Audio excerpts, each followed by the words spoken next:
Halo, Assalamualaikum. Apa kabar semua? Kita lanjutkan seri ngoding Android kita. Sebelumnya kita sudah mengupload source code kita ke GitHub dan sekarang source code kita sudah bisa kita share ke teman-teman kita yang lain. Nah, anggaplah sekarang teman satu tim Anda, ingin bekerja dengan source code tersebut, ya. Dan di komputernya belum ada source code yang sebelumnya Anda upload ke GitHub. Ya, misalkan saja sekarang ini ya kita hapus dulu yang anggap dia belum punya source code-nya ya. Kita hapus dulu. Kita hapus. Oke. Kemudian di sini juga hapus. Nah, kalau kayak gini ya, dia belum punya source code-nya ya. Tapi source code-nya sudah ada di GitHub. Nah, bagaimana caranya agar teman Anda bisa menggunakan source code yang ada di uh, GitHub itu? Nah, yang diperlukan oleh teman Anda adalah alamat dari repository GitHub-nya ya. Bisa kita lihat di sini, GitHub. Kemarin kita nyimpannya di sini, atau bisa juga Anda copy dari tombol kode ini. Ya, copy.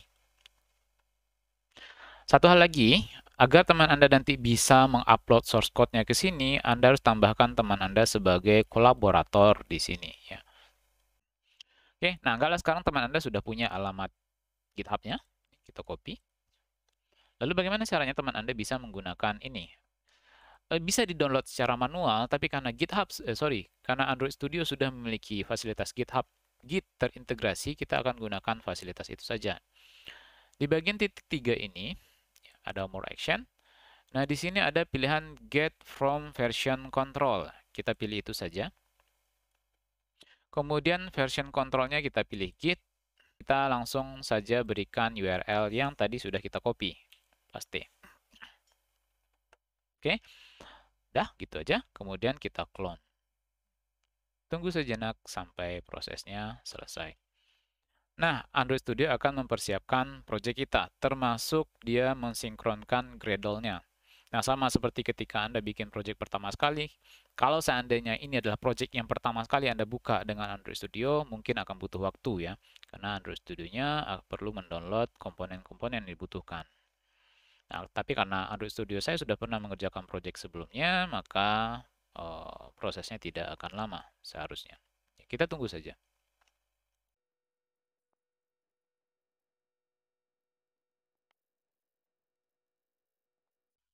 Oke, kita sudah selesai download projectnya dan di sini sudah ada dan kita bisa jalankan. Oh ya, ini ada ini. Saya gunakan emulator saja.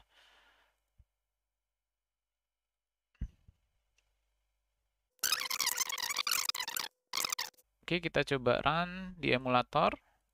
Run.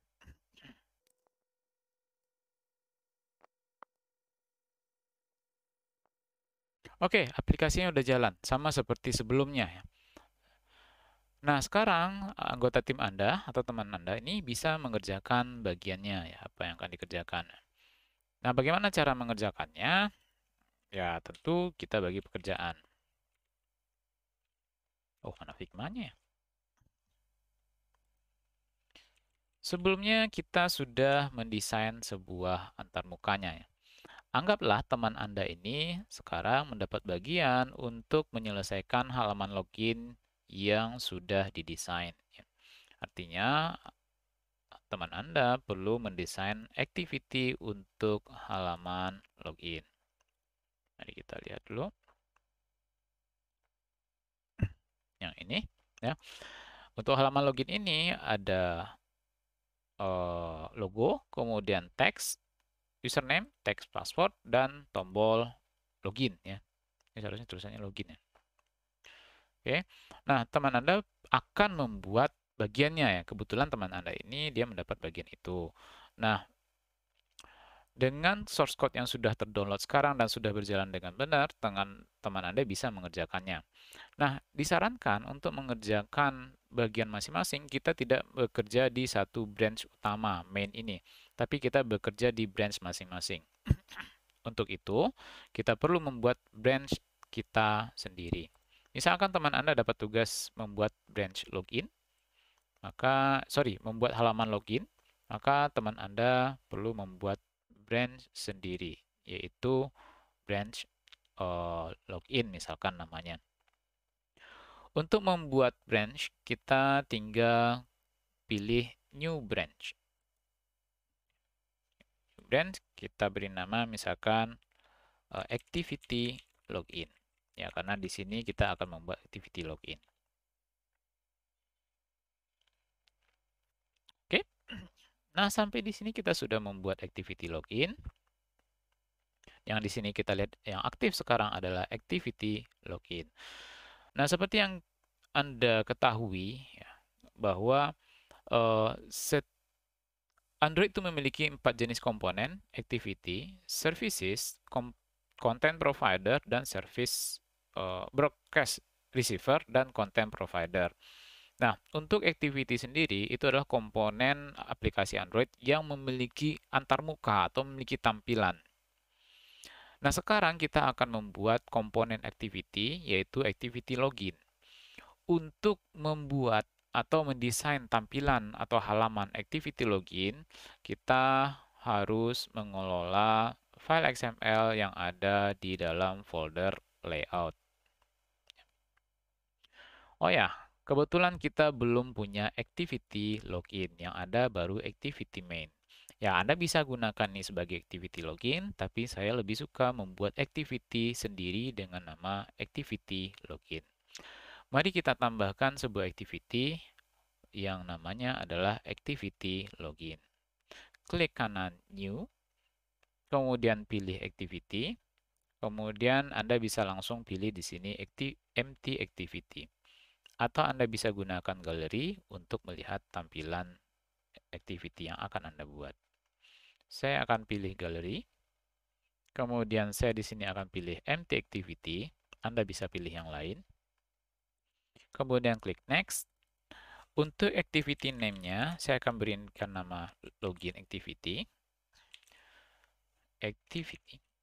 Disarankan setiap memberikan nama activity itu diakhiri dengan kata activity. Kemudian kita juga akan langsung mengenerate layout filenya. Ya. Dan nama layout filenya itu disarankan mengikuti nama format berikut. Jadi nama tipe layoutnya terlebih dahulu, kemudian diikuti dengan layout apa. Karena ini adalah layout untuk activity, kita buat nama activity_login. Kemudian ini tidak perlu, kita tidak akan menjadikannya launcher activity. Finish.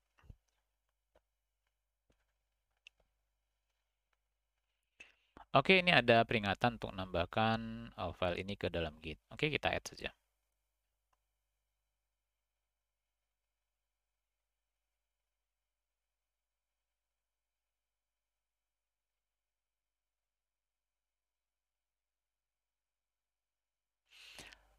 Oke, nah kita sudah membuat login activity. Bisa kita lihat di sini ada kelas login activity dan ada activity login XML.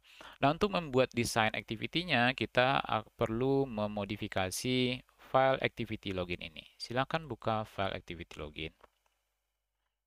Karena saat ini kita belum butuh emulator, kita akan matikan emulatornya agar kita punya space layar yang lebih besar. Oke, ini adalah tampilan activity empty yang tadi kita buat ya. Kita masih kosong. Di sini kita akan menempatkan komponen-komponen yang kita butuhkan. Ada 4 komponen tadi, logo, kemudian 2 buah edit text, dan 1 buah tombol. Sebelum kita menempatkan komponen ke dalam ini, kita perlu melihat dulu layout apa yang akan kita gunakan untuk menempatkan komponen. Dalam activity Android, setiap komponen itu, atau di sini disebutnya view, tapi saya akan lebih senang menyebutnya komponen karena lebih mudah menyebutnya.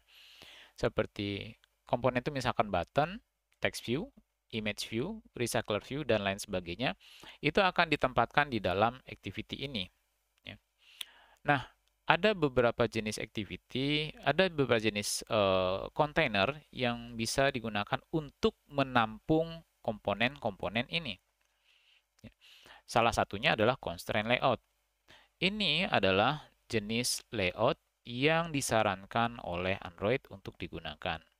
Selain dari ini, ada lagi yang namanya linear layout. Kalau kita menggunakan linear layout, misalkan kita tambahkan di sini, dan kita tambahkan komponen-komponen ke dalam linear layout ini, misalkan button, kita letakkan dia di dalam ini, kemudian image view mungkin, ini, kemudian apa lagi ya, text view. Anda perhatikan di sini, saya menempatkan button, image view, dan text view di bawah linear layout. Segala sesuatu yang ditempatkan di dalam linear layout ini akan diposisikan atau di layout secara linear. Linear, kebetulan ini linear secara horizontal. Kita bisa mengaturnya secara horizontal, vertikal, sorry, dengan mengatur properti orientation-nya menjadi vertikal. Ini adalah layout. Yang mengatur ini adalah layout. Layout akan mengatur penempatan komponen-komponen yang ada di dalamnya. Kalau kita menggunakan linear layout, ya otomatis seluruh komponen yang ada di dalamnya akan disusun secara linear. Bagaimana kalau seandainya ada komponen yang ini, yang dia ada ke atas dan tersusun ke vertikal dan juga tersusun secara horizontal. Kalau seperti itu, maka Anda bisa gunakan kombinasi linear layout, horizontal dan vertikal. Bisa kita tempatkan yang pertama kayak gini, kemudian di dalamnya kita tempatkan lagi layout. Misalkan sekarang horizontal nih. Ya, horizontal. Di dalam horizontal ada layout. Kita tempatkan lagi misalkan widget-widget yang lain. Atau sorry, komponen-komponen yang lain.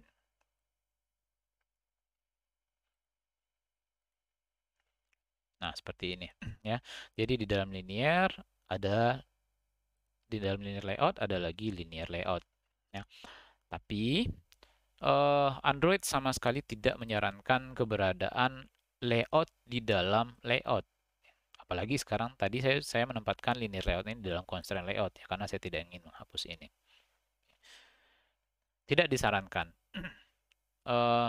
Nah, apa layout yang bisa kita gunakan secara fleksibel untuk menempatkan komponen-komponennya? Ya, constraint layout. Makanya Google menyarankan kita menggunakan constraint layout. Oke, saya tidak akan membahas lebih lanjut tentang keberadaan linear layout karena dalam materi ini saya akan lebih banyak menggunakan constraint layout. Bukan lebih banyak, memang akan menggunakan constraint layout. Tidak akan menggunakan linear layout kecuali memang tampilannya sangat sederhana. Oke, kita fokus di constraint layout saja. Nah, apa sih constraint layout? Seperti namanya, constraint layout. Setiap komponen atau view yang kita tempatkan di dalam constraint layout itu nanti akan memiliki constraint atau batasan atau mungkin patokan lah tepatnya. Misal, kita butuh logo ya. Kita tempatkanlah logo itu image. Nah, untuk menempatkan image kita gunakan komponen yang namanya image view. Kita tempatkan ke dalam ini. Kemudian kita pilih dia diisi dengan apa. Kebetulan karena pertemuan sebelumnya kita sudah menempatkan logo, jadi kita bisa pilih logo unan. Oke. Oke. Di sini bisa kita atur posisinya dan ukurannya. Oke. Nah, saya inginnya posisinya itu di tengah, ya. Di tengah ini. Maka saya bisa mengatur posisinya dengan menggunakan constraint. Oh ya, di sini bisa Anda lihat ini ada tanda merah yang menyatakan bahwa ada masalah dengan layout kita saat ini. Masalahnya apa? Masalahnya kalau kita klik di sini, Anda akan lihat missing constraint. Yang namanya constraint layout, constraint itu dibutuhkan. Apa itu constraint? Ya patokannya bagian atas itu dengan apa, kemudian bagian kiri atau kanan itu dengan apa. Misalkan, saya buat seperti ini. Saya buat dia bagian atas itu patokannya adalah tepi layar ini. Tepi layar itu. Oke, kemudian kita geser ke bawah. Kita buat seperti inilah misalkan ya. Patokannya adalah tepi layar ya. Bagian atas dari logo ini patokannya adalah tepi layar ini sejauh 132 dp. Ini ukurannya dp. Kemudian bagian kirinya atau kanannya, bagian kiri deh, saya buat patokannya sejauh mungkin 136 ya, 136 dp. Ini. Oke, sampai di sini kita sudah mengatur constraint-nya. Jadi untuk constraint itu minimal kita mengatur dua hal. Atas atau bawah satu, kemudian kiri atau kanan satu. Dengan demikian nanti kita bisa menentukan koordinat si komponennya. Nah, ini kita sudah membuatnya berpatokan ke bagian atas dan ke bagian kiri. Nah, kalau seandainya ya, aplikasinya ditampilkan dalam mode landscape, maka posisinya akan tetap sesuai constraint yang kita tentukan, yaitu 132 dari sisi atas layar dan 136 dp dari sisi kiri layar. Ya, begitu. Jadi, itu kegunaannya constraint untuk menentukan posisi si elemen itu terhadap dengan berpatokan ke elemen lain. Kebetulan karena elemen lain tidak ada, maka patokannya bisa kita pakai pinggir dari layar ini. Kalau kita ingin dia di post di tengah ya, pas di tengah. Kalau sekarang kan kalau kita landscape kayak gini dia agak berat ke kiri. Kita bisa atur patokan kiri dan kanannya. Oke, seperti ini. Kalau Anda melihat tandanya seperti ini, ya, bergerigi-gerigi seperti ini menyatakan bahwa si constraint layout-nya mengatur sendiri ukurannya sama besar antara kiri dengan kanan. Sehingga sekarang patokannya ya di sini 0 ya, 0 karena ukuran dari sini ke sini itu ditentukan oleh si constraint layout-nya sendiri. Jadi kalau sekarang kita ubah jadi landscape, maka dia akan mengikuti.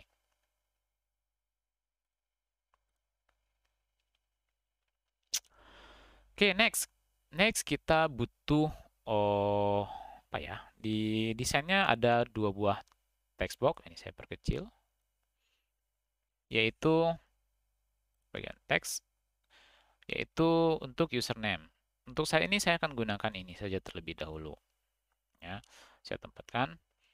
Satu hal yang saya lupa tadi, ketika kita menempatkan sebuah komponen ke dalam layout, pastikan kita sudah mengatur ID-nya. Ya, ini belum. Saya beri nama image logo dari vektor aja. Yang ini saya beri nama edit username. Oke. Nah, kita bisa mengatur patokannya. Kita juga bisa seperti tadi, kita atur patokannya ke sini. Oh, sebentar, kita atur yang atasnya dulu. Text box ini akan selalu berpatokan ke gambar ini, ke gambar logo ya. Kita buat patokan atasnya adalah gambar logo sejauh 68. Saya buat 32 deh. 32.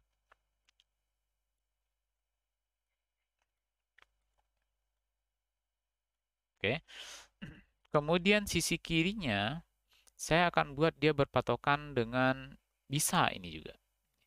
Tapi saya ingin contohkan hal lain, yaitu saya ingin buat dia berpatokan dengan sisi kiri ini. Sejauh minus 32.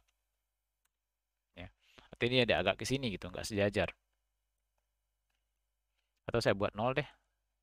Kalau 0 artinya benar-benar sejajar ya. Sejajar dengan sisi kiri logo. Ya. Nah, sisi kanannya tidak saya tentukan. Artinya sisi kiri, patokan penempatan ini adalah sisi kirinya si logo ini. Dan patokan sisi atas ini adalah sisi bawahnya logo Unan ini. Oke, kira-kira seperti itu proses kita melayout di constraint layout. Nah, ini efeknya apa sih ketika kita membuat dia patokannya ke sini? Maka kalau seandainya ini kita ubah posisinya, misalkan saya ubah ini ke sini, maka yang ini akan mengikuti ya, karena ini patokannya adalah logo ini. Patokan dari edit text ini adalah logo yang ini. Ya. Begitu kira-kira penggunaan constraint layout. Ya. Jadi kita perlu pertimbangkan dengan baik kira-kira patokan kita mau kemana. Untuk edit text ini mungkin sebaiknya ke sini aja ya. Agar dia posisinya di tengah, karena saya inginnya dia di tengah. Yang kemudian kita bisa tambahkan, password.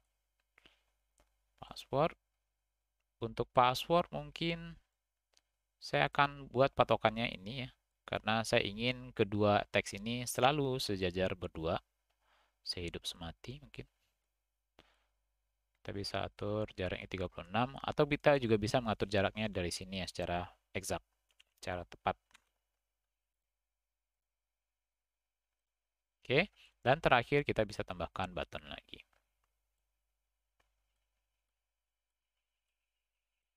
Ini atas ini, saya posisinya mungkin kiri kanan dari ini.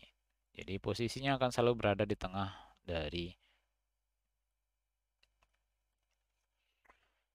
Oke, nah ini adalah komponennya. Nah, untuk setiap komponen kita bisa mengatur propertinya pada bagian properti di sebelah kanan ini. Misalkan saya bisa mengatur teksnya jadi username. Untuk password ini kita bisa mengatur teksnya juga. Kayaknya bukan teks ya, tapi hint. Kalau password teks juga bisa ya. Password. Nggak bisa dong. Hintnya lah. Password. Dan mungkin untuk tombol ini, oh ya, saya lupa mengatur ID-nya. Saya buat di sini ID-nya button login. Jangan diikuti saran saya ya. Setiap Anda menempatkan komponen ke sini langsung diatur propertinya. Ini untuk yang password, saya ganti edit password ID-nya. Oh, di sini ada merah ya. Apa ya? Oh, touch targetnya terlalu kecil. Kita coba perbesar. Biasanya kalau merah ini ada ininya. Ada fixnya. Kita ikuti aja sarannya. Satu lagi untuk username ya. Oke. Oke, kira-kira seperti itu kita mendesain sebuah UI dengan menggunakan constraint layout. Ya. Kita bisa mengatur properti dari masing-masing komponen melalui ini atau melalui teks yang akan kita bahas pada pertemuan berikutnya. Oke, demikianlah pertemuan kita hari ini, sesi kita hari ini.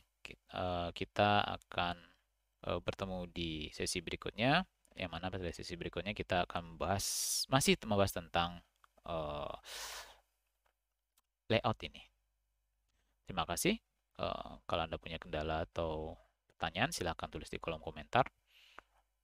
Kritik dan saran juga silahkan sampaikan di kolom komentar. Kita ketemu lagi di sesi berikutnya. Terima kasih. Assalamualaikum warahmatullahi wabarakatuh.